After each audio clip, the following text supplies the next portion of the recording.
السلام عليكم ورحمة الله وبركاته. أحبابي الكرام، كيف دايرين؟ لاباس عليكم؟ نتمنى إن شاء الله تكونوا بخير وعلى خير وما نقصكم حتى شي خير. قصة جديدة كيف العادة ومتأكدة غادي تنال إعجابكم. قصة اللي رائعة وفيها عبرة اللي كبيرة.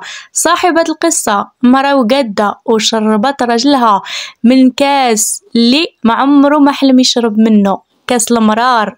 ومرأة على حقها وطريقها وبنت الأصل وفحلة وقادة. خليكم باش تاخدوا منها العبرة، وبغيتكم تكملوا القصة من الأول حتى الأخير، وما تنساونيش بلايكاتكم وتعاليقكم الجميلة. شجعوني البنات باش نبقى نحط لكم كل نهار الفرع نتاع القصص. وما تنساوش لأول مرة يشاهد القناة يضغط على زر الاشتراك باش يبقى يتوصل بكل ما هو جديد إن شاء الله. قبل ما نبداو بغيتكم كلكم تصليو على خير الأنام، اللهم صل وسلم على سيدنا محمد، ونبداو على بركة الله. السلام عليكم، معكم صابرين. جيت نحكي لكم قصتي وحكايتي وما جرى على هاد العبدة الضعيفة في هاد الدنيا. غادي نبدا لكم من الاول. انا تزاديت في واحد العروبيه اللي ما فيها لا ما ولا ضو. كنا مكرفصين حنا 4 نتاع البنات. الاب ديالي كان فلاح، عنده قطيع من الابقار وقطيع من الاغنام، وكان كيدير الزراعه كل مره، يعني على حسب الموسم. كانت عنده واحد القطعه ديال الارض وكل مره كيزرع فيها حاجه. بالنسبة للأم ديالي كانت ربة بيت، كانت واحد الإنسانة اللي طيبة وظريفة وقاع الناس تبغيها وتحترمها. عشنا واحد الحياة اللي بسيطة وفيها بزاف ديال الحوايج اللي كنا مخصوصين منهم، ما عدا الحب والحنان اللي كانوا عاطينهن الوالدين ديالنا. كانوا الإمكانيات قليلة وعلى قد الحال، وكانت ظروفنا صعيبة وقاسية.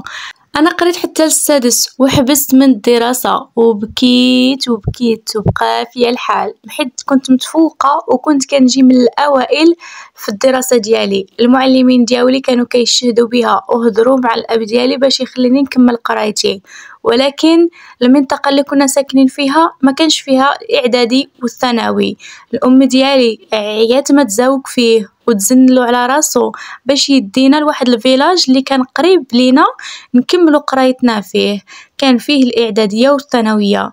طلباتو ورغباتو، قالتلو غير كري لينا تمايا وروح قابل شغلك، حيت هو ديما كانت تهضر معاه كان يقول ليها ما نقدرش نسمح في خدمتي وفي شغلي ونهبط للمدينه نسكن فيها. شنو غادي نخدم؟ شنو غادي نوكلكم؟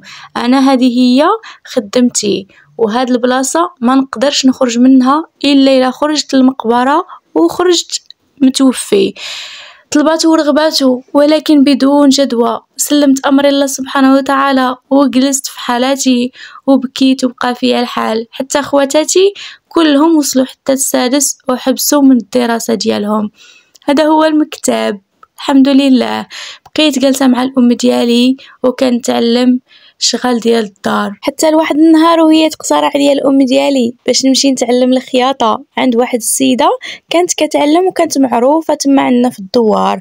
قالت لي روحي تعلمي الصنعه، راه الصنعه الا ما غناتك على الاقل بنتي تسترك، والكوزينه والشقه راكي لاحقه عليها.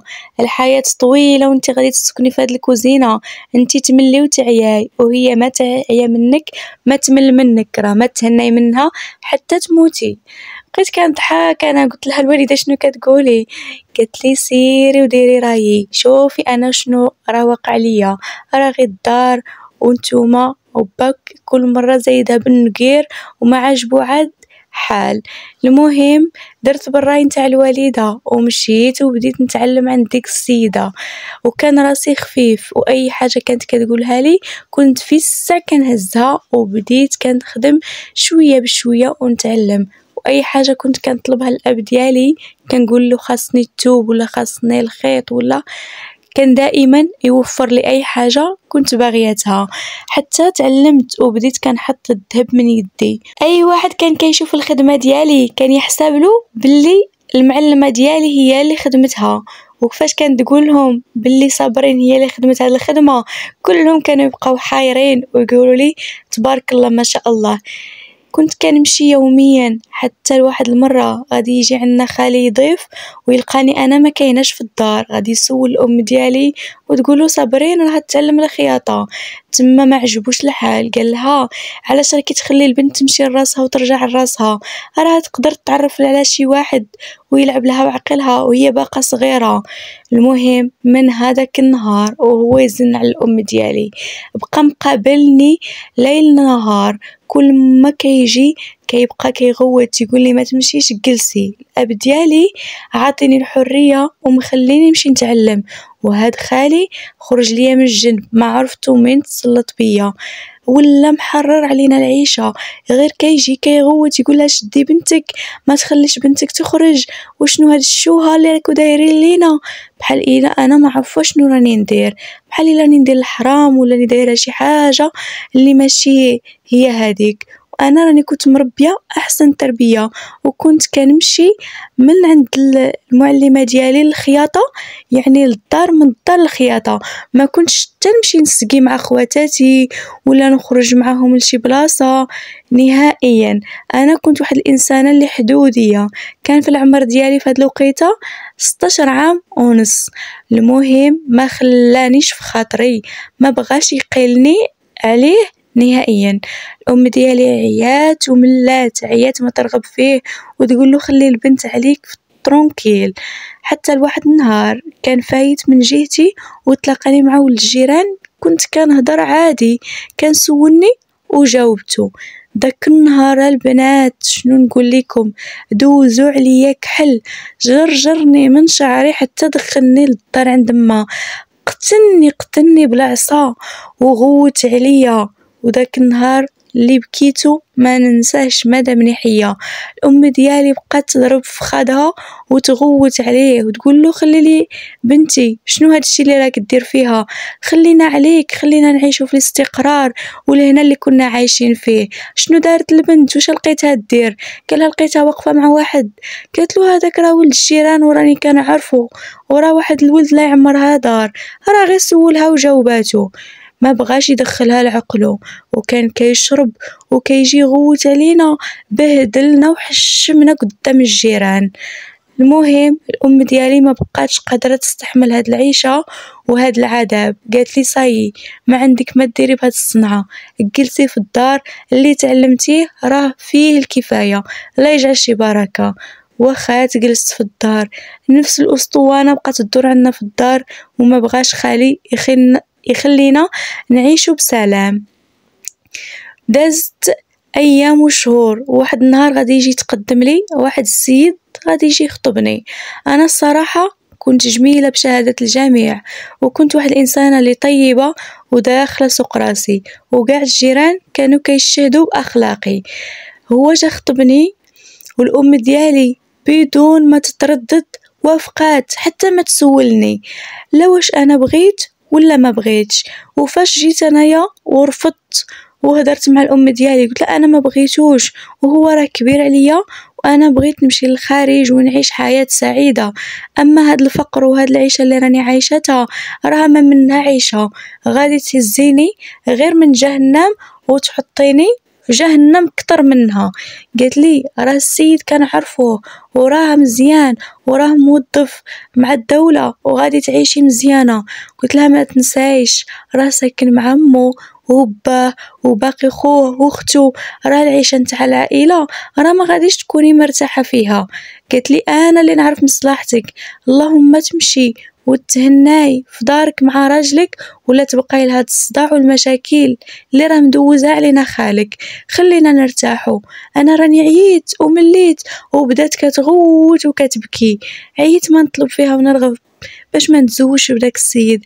قالت لي غير هاد السيد اللي غادي تزوجي بيه باش نتهنى من حرق الراس.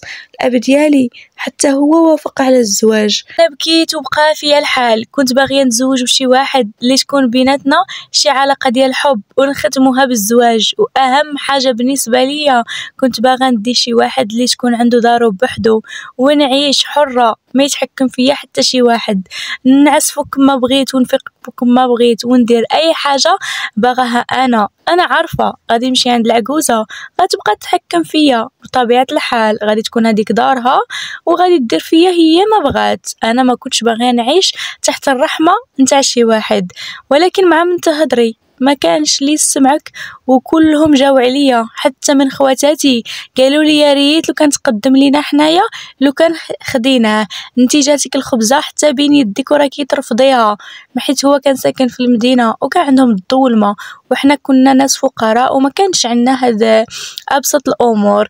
خواتاتي حسدوني وتمناو يتزوجوا هما بيه، قلت لهم يا ريت لو كان ديتوه وهنيتوني منه.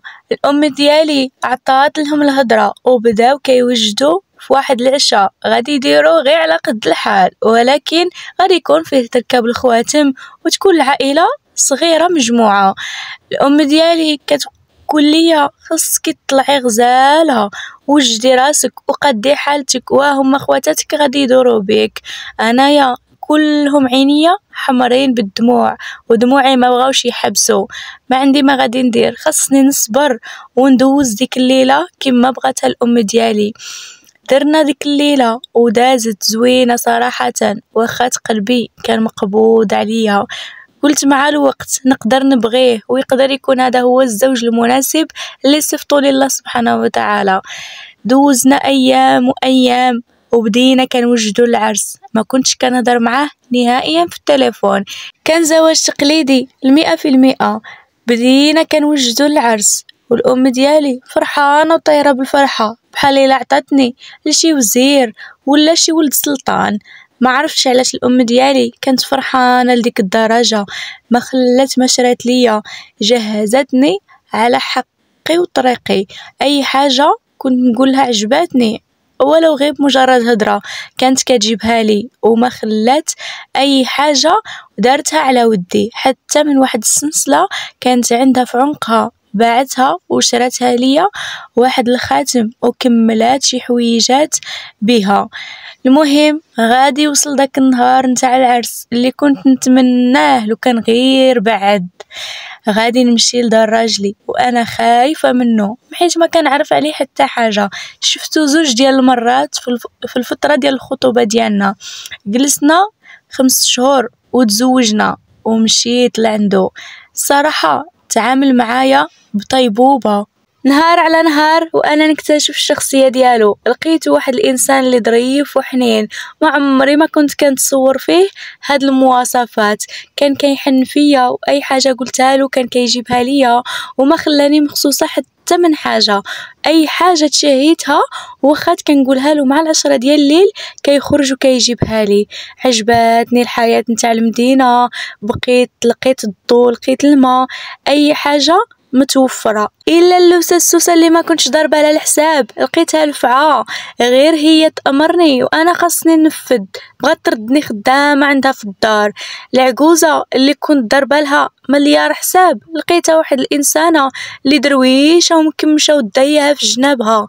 اما لوستي اللي كنت حاسباها غادي تكون بحال اختي، هي كانت كبيره وكانت ماشي مزوجه. يا خواتاتي شنو نقول لكم، طلعت لفعه ومسمومه وكانت مخبيه في جليلها، بقات تعطيني غير السم وتقول لي نوضي تقعدي، واش باقا ناعسه حتى ل9؟ راكي كنتي في العربيه كتنوضي مع 6، راهم كانوا يعاودونا عليك جيرانك باللي كنتي دايره كالزربوط كاع ما كتجلسي، كلشي الشقه كنتي كدوزيه، ودابا هنايا راكي جايه تفشي علينا. نوضي عجني وسيقي وطلعي معاك هاد الماء تصبنيهم، ايوا وراه عندي شله حوايج خصك تعاونيني فيهم.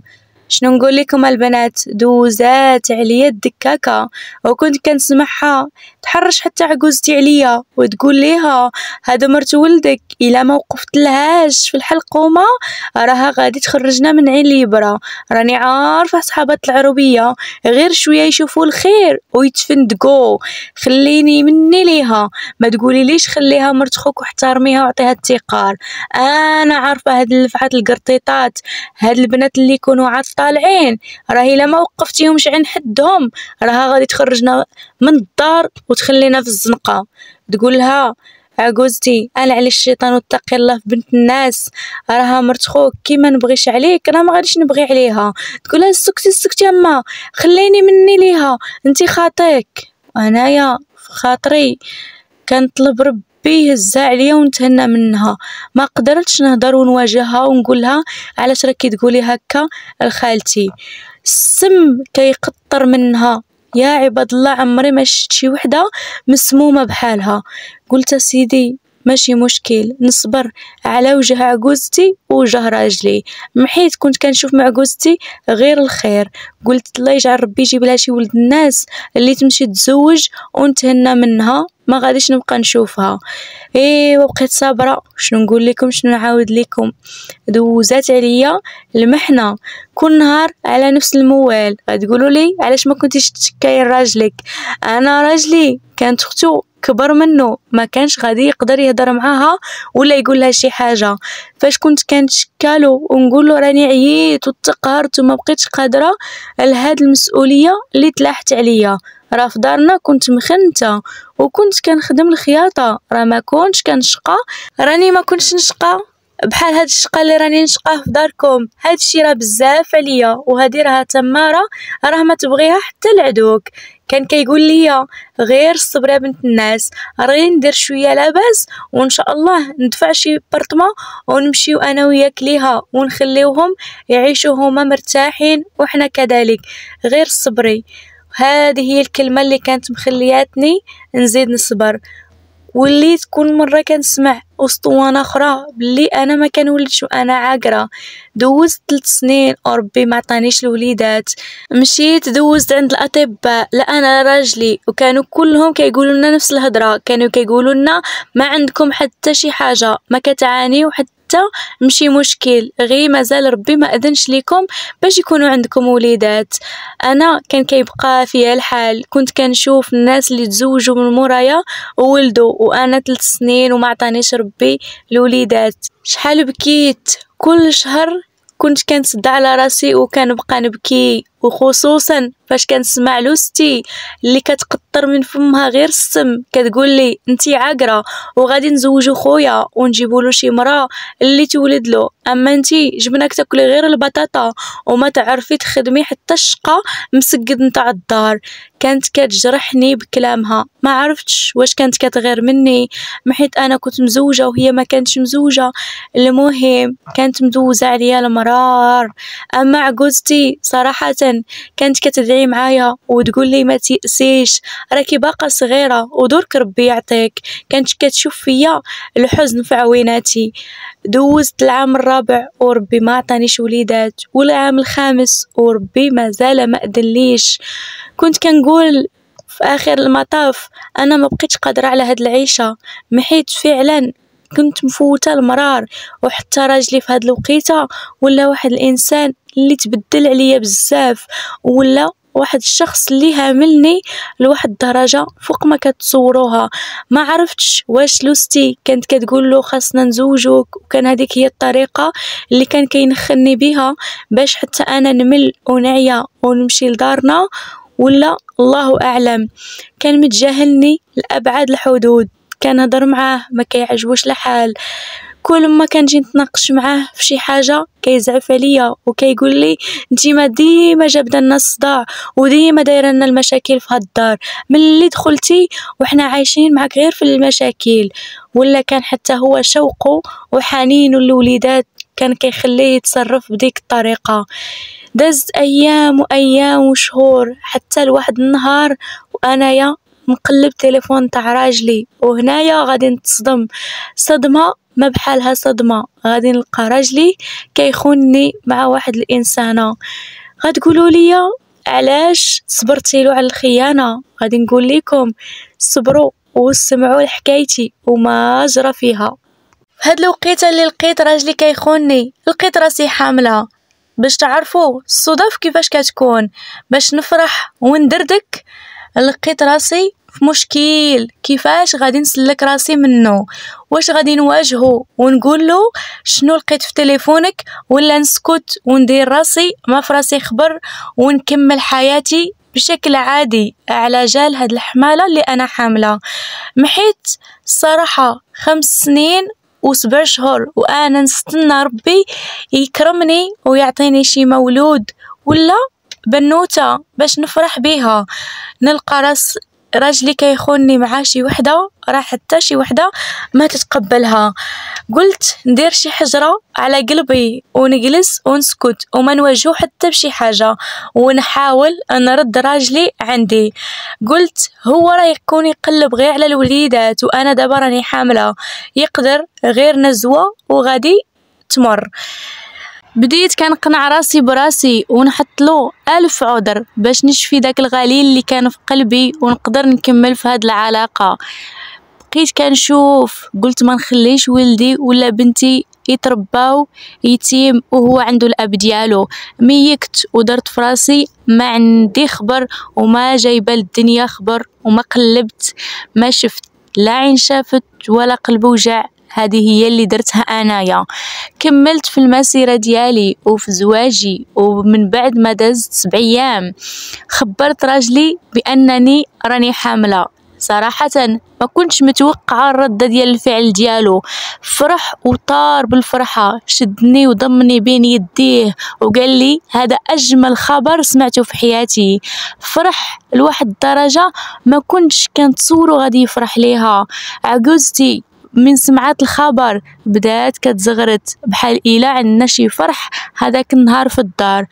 اما لوستي المسمومة والله ما خرجت من فمها كلمة مبروك، بحال إلا تقرصات السم كيقطر منها. عمر ما شفت شي انسانة بحالها. انا يا ميكت وفرحت بالحمالة ديالي ونسيت الموضوع. ما بغيت لا نبقشش ولا نفتش.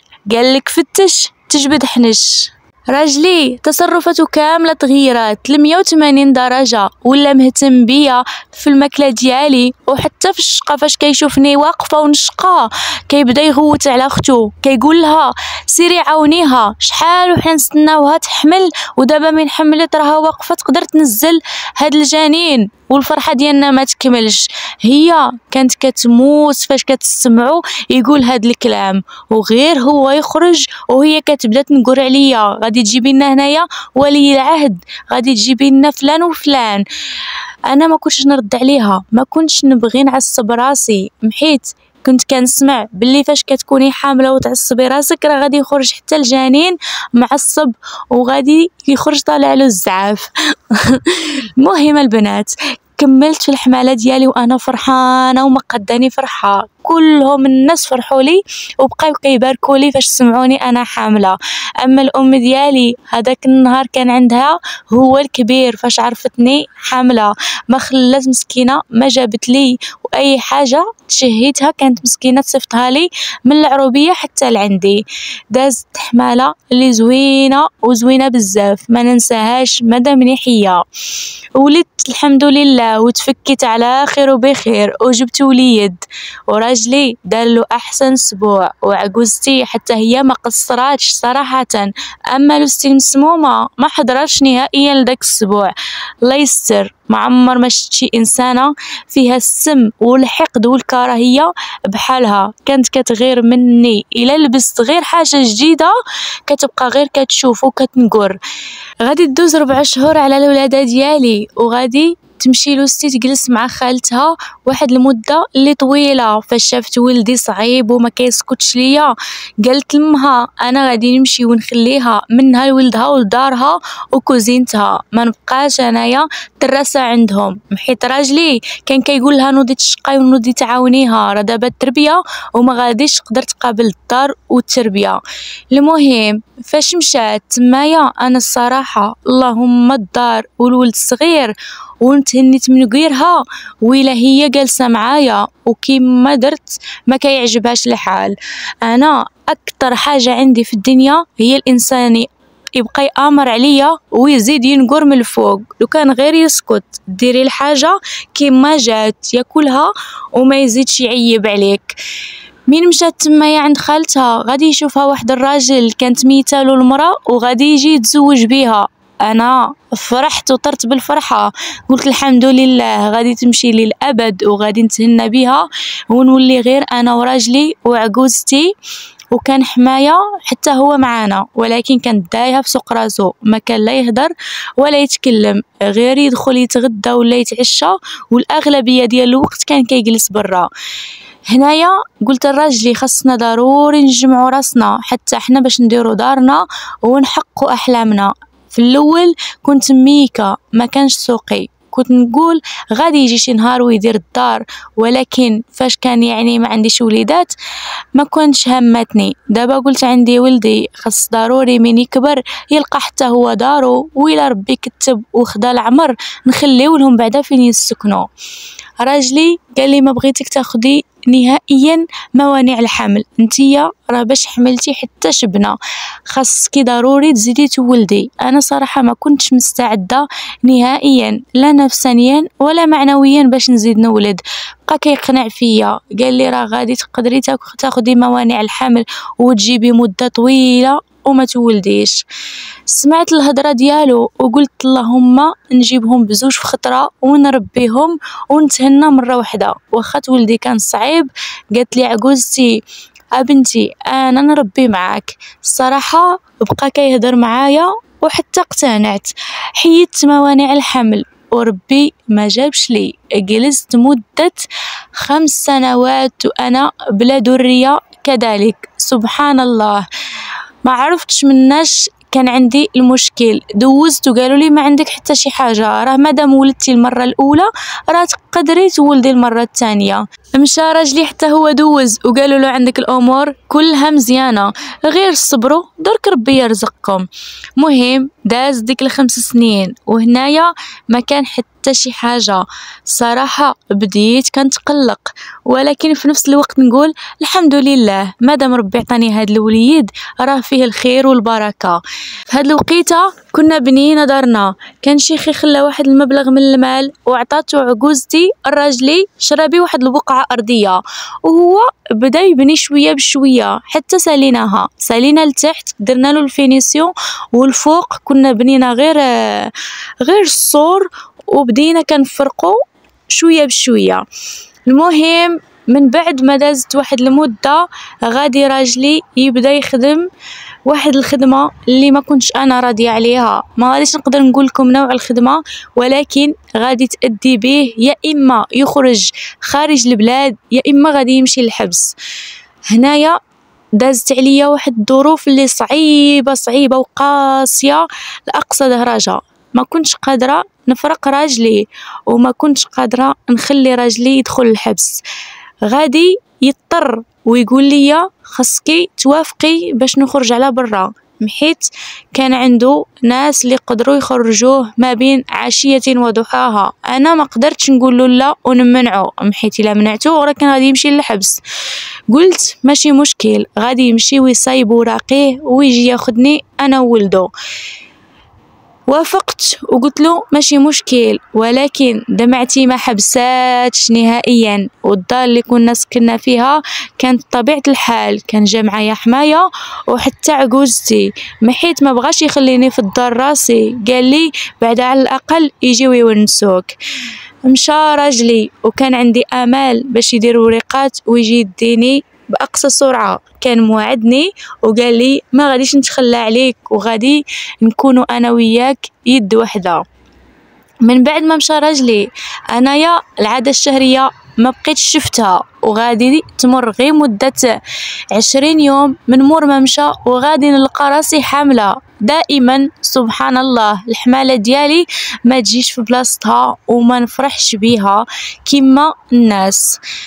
بكيت وبقى فيا الحال وقلت شحال هو ينتظر باش نكون حاملة، ودابا فاش حملت ما راش في جنبي وما غاديش يقدر يدلعني ويتصرف معايا كما المرة الاولى.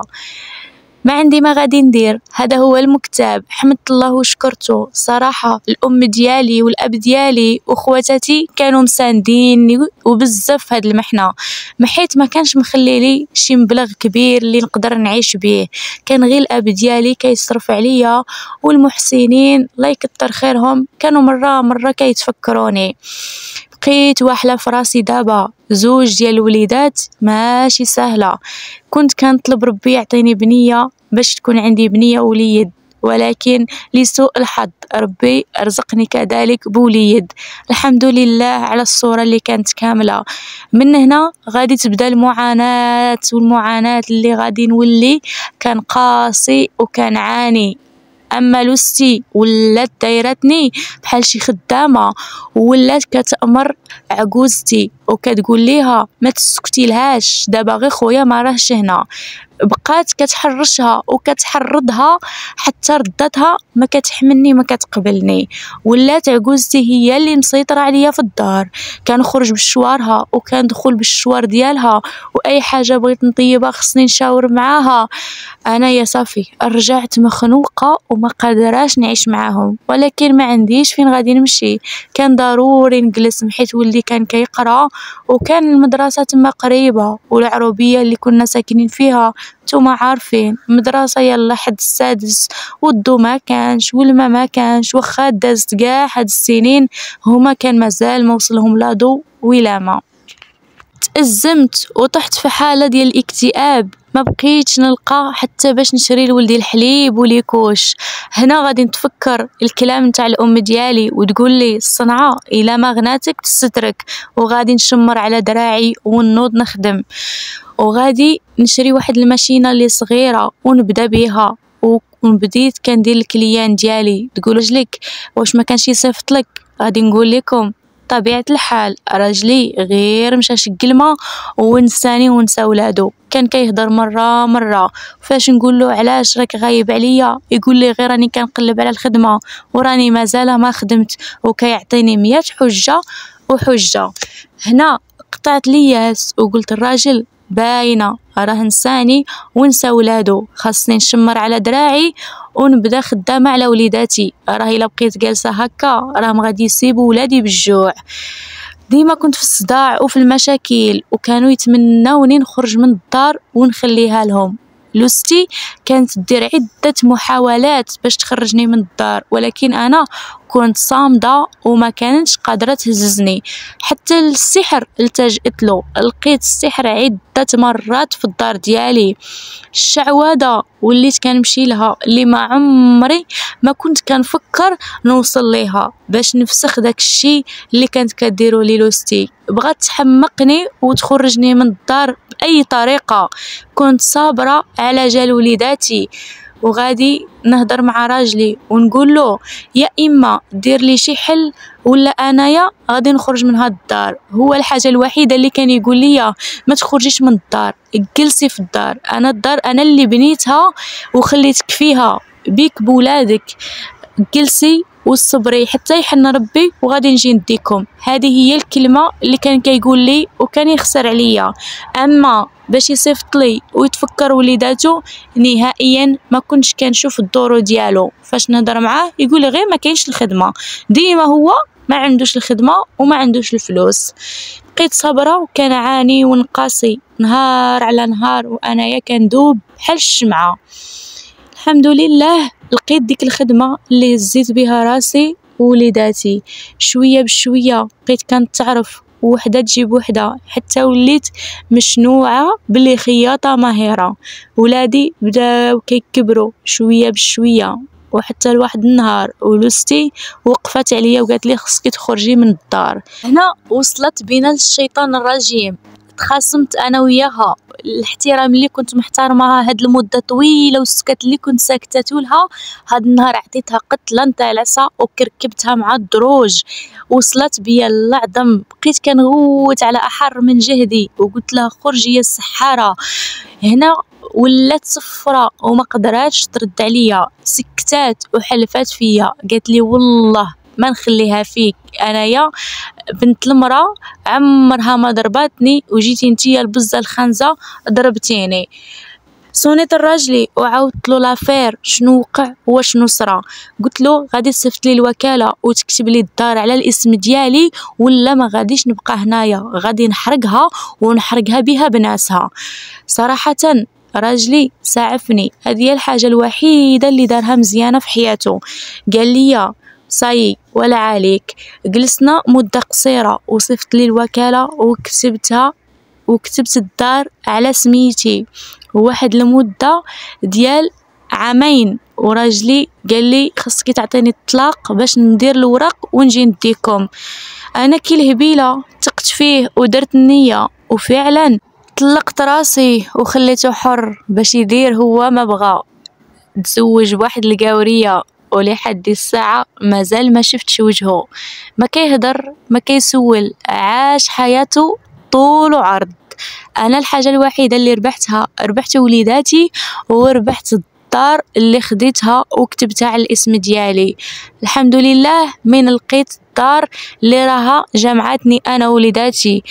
هاد المده كامله قصيت وعانيت، شديت الدار الفوقانيه زدت بنيتها وكملتها وأتتها. دابا ساكنه في وحده وكاريه الاخرى باش نتعاون بها على هم الزمان. وليداتي كبروا ما شاء الله، الكبير حتى هو ما شاء الله عليه راه خدام ومعاونني ولا مساندني وراه في كتافي، والصغير حتى هو راه يكبر شويه بشويه. بغيت نقول لكم الثقه ما كايناش في هاد الوقيته، الانسان خصو يدير على من يرجع. غتسولوني وتقولوا لي لوستك واش ما بقاتش تاديك، غنقول لكم باللي عجوزتي توفات وما بقاش عندها فين غادي تجي. انايا باقا ما كنهضرش معاها ليومنا هذا وما عندي ما ندير بها، وإلا شفتها في الطريق ما نسلمش عليها، محيت اذاتني واذات وليداتي بالشعوذه والسحر. ما خلتش من جهدها غير ربي سبحانه وتعالى اللي حفظني وخلى لي عقلي حتى لهاد الوقيته. الحمد لله. الانسان خصو يضرب حسابه ويضرب حسابه البعيد. انايا ربحت الدار، لو كان ما كانتش عندي داك الدار وعطيته الطلاق قبل، لو كان راني دابا مرميه في الشارع. ما عمر الانسان ما يفكر غير عند رجليه، خصو يفكر للطويله. لو كان رجعت بيا الايام، لو كان خليته ترمى في الحبس وما خليتوش مشى على برا، مشى وبدلني ونساني وتزوج وما عقلش عليا. الانسان اللي درت فيه الثقه ودرت فيه غير الخير مشى وبدل وليداتو، حتى تليفون ما يقدرش يهزو ويقول كي راهم دايرين وليداتي، واش كلاو واش شربوا. الانسان في الساعه كينسى الخير. وقال لك اللي بعيد على العين بعيد على القلب، وفعلا انا ما بقيت نحس حتى شي حاجه اتجاهه. دابا 15 سنه ملي مشى. بغيت نقول لكم البنات نصيحه من عندي ليكم، ما تخليوش رجالكم يمشيو. اي واحد يقول لك باغي ندير الفيزا ونمشي ونخليك في الدار مع وليداتك، قولوا لا لا، رجلي على رجلك ولا نجلسوا انا وياك. الفقر نعيشوه واحد ولا نديرو لاباس نديروه كاملين. انا ما كنعممش، طبيعه الحال راه الدنيا فيها طوب وحجر، ولكن الحاجه اللي دازت عليا قال لك اللي قرصو الحنش يخاف من الحبل.